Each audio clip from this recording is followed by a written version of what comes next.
97 billion US dollar, അതായത് 8,64,000 കോടി രൂപ. ഇതാണ് ഒരു വർഷത്തെ പോൺ ഇൻഡസ്ട്രിയുടെ വിറ്റുവരവ്.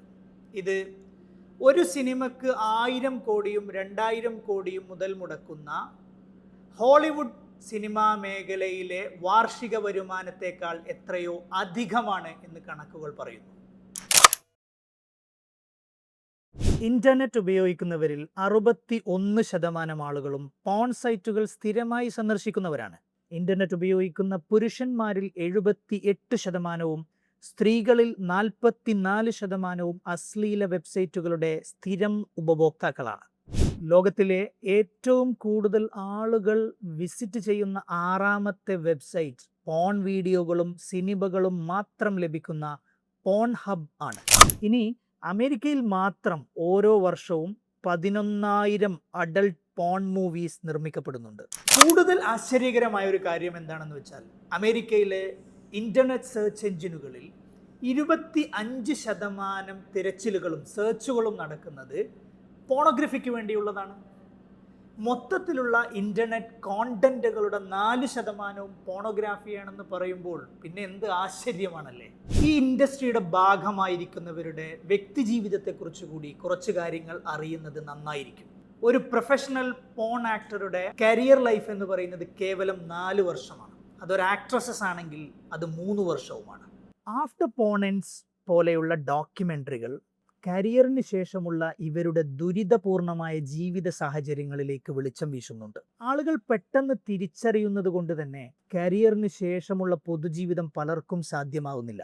കരിയർ പീരീഡ് വളരെ കുറഞ്ഞ കാലയളവായതുകൊണ്ട് ആ സമയത്ത് ഉയർന്ന വരുമാനം പെട്ടെന്ന് നിലക്കുന്നതിനാലും പൊതുവെ മറ്റുള്ള കഴിവുകളും അഭിരുചികളും കുറവായിരുന്നതിനാലും വിജയകരമായ ഇൻവെസ്റ്റ്മെന്റുകൾ നടത്തുന്നതിലും ഇവർ പരാജയപ്പെടുന്നു. യൗവനകാലത്തെ പോഷ് ലൈഫിൽ നിന്ന് സാമ്പത്തികമായി തകർന്ന, ഭാവി തികച്ചും ശൂന്യമായ മറ്റൊരു ദുരിതപൂർണമായ ജീവിതമാണ് പിന്നീട് അവരുടെ മുന്നിലുള്ളത്. സ്പോട്ട്ലൈറ്റിൽ വരാൻ കഴിയാത്തത് കൊണ്ട് തന്നെ പബ്ലിക്കായ മറ്റു പല പ്രൊഫഷനുകളിലേക്ക് തിരിയാനും ഇവർക്ക് സാധിക്കുന്നില്ല. കുടുംബത്തിൽ നിന്നും സുഹൃത്തുക്കളിൽ നിന്നും സമൂഹത്തിൽ നിന്നുമുള്ള സപ്പോർട്ട് ലഭിക്കുന്നത് പോയിട്ട് അവഗണനയെ പ്രതിരോധിക്കാൻ പോലും പലർക്കും സാധിക്കുന്നില്ല. കുത്തഴിഞ്ഞ ജീവിത സാഹചര്യങ്ങൾ നൽകിയ രോഗങ്ങളും ആരോഗ്യ പ്രശ്നങ്ങളും ഇതിനു പുറമെയുമാണ്. ഇനി അത്യന്തം ഗൗരവമേറിയ ചില വസ്തുതകളിലേക്ക് കടക്കാം. ലോകത്തിലെ ഏറ്റവും അധികം STDs അഥവാ എയ്ഡ്സ് ഉൾപ്പെടെയുള്ള സെക്ഷുവലി ട്രാൻസ്മിറ്റഡ് ഡിസീസസ് റിപ്പോർട്ട് ചെയ്തിട്ടുള്ള ഇൻഡസ്ട്രി പോൺ ഇൻഡസ്ട്രിയാണ്. മയക്കുമരുന്ന് ഉപയോഗവും ചൈൽഡ് അബ്യൂസും ഈ മേഖലയിൽ വളരെ വ്യാപകമാണെന്ന് എക്സ് പോൺ സ്റ്റാറുകൾക്കിടയിൽ നടത്തിയിട്ടുള്ള പഠനങ്ങൾ തെളിയിക്കുന്നുണ്ട്. യഥാർത്ഥ ലൈംഗിക വിദ്യാഭ്യാസവുമായി ഈ അശ്ലീല ആഭാസങ്ങൾക്ക് അശേഷം ബന്ധമില്ല എന്ന യാഥാർത്ഥ്യം പ്രേക്ഷകരിൽ ബഹുഭൂരിപക്ഷം ആളുകൾക്കും അറിയുന്നില്ല. അതുകൊണ്ട് തന്നെ വലിയൊരു ശതമാനം സ്ഥിരം പ്രേക്ഷകരുടെയും പോൺ അഡിക്റ്റുകളുടെയും കുടുംബജീവിതവും ലൈംഗിക ജീവിതവും ദുരിതപൂർണമാണ് എന്നതാണ് പഠനങ്ങൾ സൂചിപ്പിക്കുന്നത്.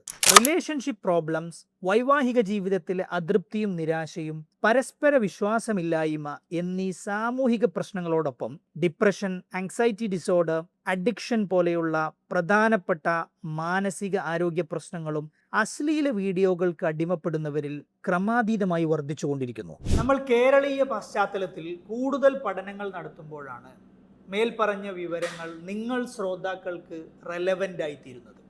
സോഫ്റ്റ് പോൺ ഇൻഡസ്ട്രി 1990കളിലും 2000ന്റെ തുടക്കത്തിൽ വരെ കേരളത്തിൽ വളരെ സജീവമായിരുന്നു.